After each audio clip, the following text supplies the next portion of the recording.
Detalye sa pagpapahiya ni Ben Tulfo kay nephew Congressman Ralph Tulfo dahil sa lavish spending niya sa Las Vegas. Isang panibagong issue na naman ang kinasasangkutan ng kilalang broadcast journalist na si Ben Tulfo. Kilala ang mga Tulfo sa pagbibigay ng maaanghang na mga pahayag sa issues na may kinalaman sa bansa lalo na sa gobyerno. Sinasabi rin na hindi bias ang magkakapatid na Tulfo at walang kinakampihan basta alam nilang nasa tama sila. Kaya naman ngayon na mainit ang usapin sa paglustay ng pera ng bayan at ilang kilalang opisyal na rin ng gobyerno ang nasasangkot. Hindi magpapahuli si Ben sa paglalabas ng kanyang saloobin at pagpuna sa mga ito, lalo na kung mayroon itong kinalaman at sangkot ang kanyang pamilya. Base sa mga balitang naglabasan noong mga nagdaang araw, kahit pa nasasangkot ang kanyang pamangkin na si Quezon City 2nd District Representative Ralph Tulfo sa issue ng mga Nepo babies at pagkakaroon ng marangyang pamumuhay, hindi naman niya ito kinukonsinte at pinapaboran. Bagkus ay pinuna rin niya ito at pinagsabihan pa ito sa kabila ng mga pagbatikos na nakukuha ng pamangkin. Sa mismong Bitag official YouTube page at show na Bitag Live, nag-iwan ng mensahe si Ben para sa pamangkin. Aniya, Congressman Ralph, makinig kang mabuti. I care about you and I'm concerned about your tomorrow. You have a bright future ahead of you. I am rebuking you publicly. It's not to shame you but out of love. Dagdag pa niya, ginagawa ko po to save the other members of the family who carries the same last name as you do, but they carry it with integrity, honor, and respect. Para kay Ben, nakakalungkot na sa apelyidong dinadala nila ay sumasablay ang ilan at nahihiya na rin daw sila sa nangyayari. Nagbitiw din ito ng ilang payo para sa kanyang pamangkin na makakatulong para maging maayos ito. Kaya ikaw, Congressman Ralph, makinig ka. Huwag mo nang dagdagan pa. Look me in the eye and listen carefully. Listen closely. Malayo pa ang mararating mo, iho. Lahat tayo nagkakamali, nagkakasala, pero binibigyan tayo ng pagkakataong magbago because we are entitled for a chance.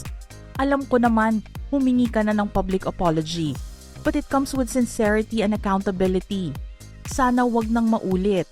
Wag kang gumaya sa mga trapo. Sumunod ka sa prinsipyo at paninindigan at sa tamang landas ng uncle mong si Bitag. Subalit naisip ni Ben na hindi lalabas na maganda ang kanyang mga pahayag, lalo na sa mga taong walang kinalaman at nadadamay lang sa issue. Inamin din niya na masakit para sa kanya ang nangyari dahil kumalat na ito sa social media. Masakit man po sa akin, nagdudugo ang puso ko. Pero tingnan nyo ito, sino po ang matutuwa niyan? Nangako siya na kung sino man ang magtangkang guluhin ang pangalan ng kanilang pamilya, susubukan niyang lutasin ang problema mismo. Ipinaliwanag naman niya na nagsasabi lamang siya ng kanyang obserbasyon dahil hindi sila magkakaparehong magkakapatid. Kami po nagsasabi lamang, hindi po pare-pareho kahit magkakapatid dahil 10 po kaming magkakapatid. Yung isa yumao na at 9 na lang ang natitira. Kami po yung mga first generation. Dalangin ko wala nang sumunod. Wala nang pumalpak dito sa pamilya ko. Dito po sa aking mga anak. Payo din niya sa kanyang mga kapatid, bantayan ang kani-kanilang mga anak para hindi na masundan pa ang nakakahiyang ginawa ni Kong Ralph.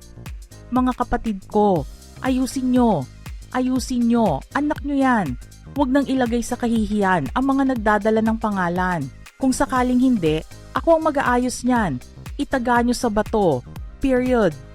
Kumalat kasi online noong nakaraang linggo ang video ni Kong Ralph Tulfo kasama ang ilang mga kaibigan na nagpa-party sa isang club sa Caesars Palace, Las Vegas, Nevada.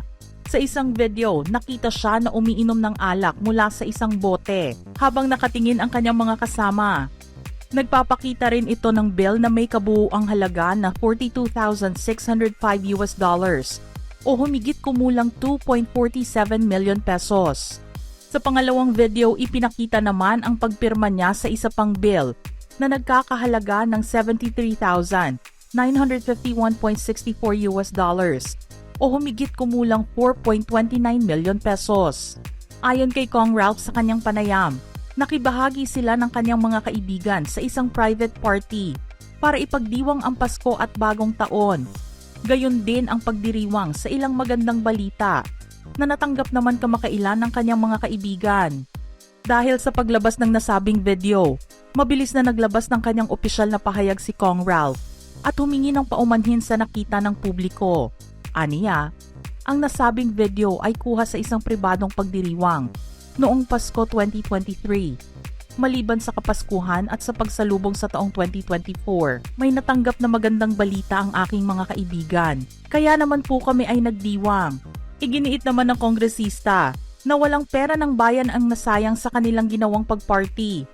Personal trip nila itong magkakaibigan at sariling pera niya ang kanyang inilabas. Bagamat gamit ang aking credit card, nag-ambaga naman po kaming lahat para sa kabuuang halaga ng ginastos. Sa panahong mahigpit ang pagbabantay ng publiko sa paggamit ng kanilang buwis, nais ko lamang pong linawin na ito ay isang personal trip at wala kaming ginamit na pondo ng gobyerno at pera ng taong bayan. Malalim ko pong pinag-isipan at pinagnilayan ito at nauunawaan ko kung bakit masakit para sa mga Pilipino ang mga ganitong uri ng pagdiriwang.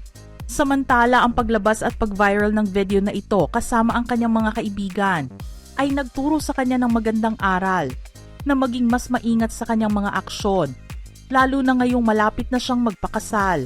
Iginiit din niya ang kanyang paninindigan sa katiwalian at sinabing kaisa siya ng mamamayang Pilipino sa kanilang panawagan para sa mga tiwaling opisyal na aminin ang kanilang pagkakasala at maling nagawa.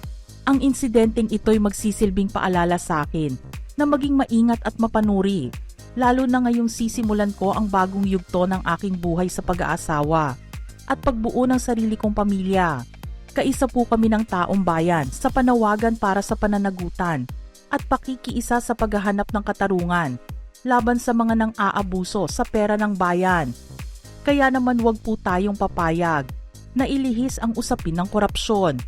Sama-sama po tayong mas maging mapagmatsyag at panagutin ang dapat managot. Muli, humihingi po ako ng pangunawa. Ngunit hindi naman ito ang unang beses na nasangkot ang kongresista sa isang malaking issue. Nitong simula lang ng taon kasi, ay nalagay ang pangalan niya sa mga pahayagan dahil sa balitang hindi pagsunod sa batas trapiko.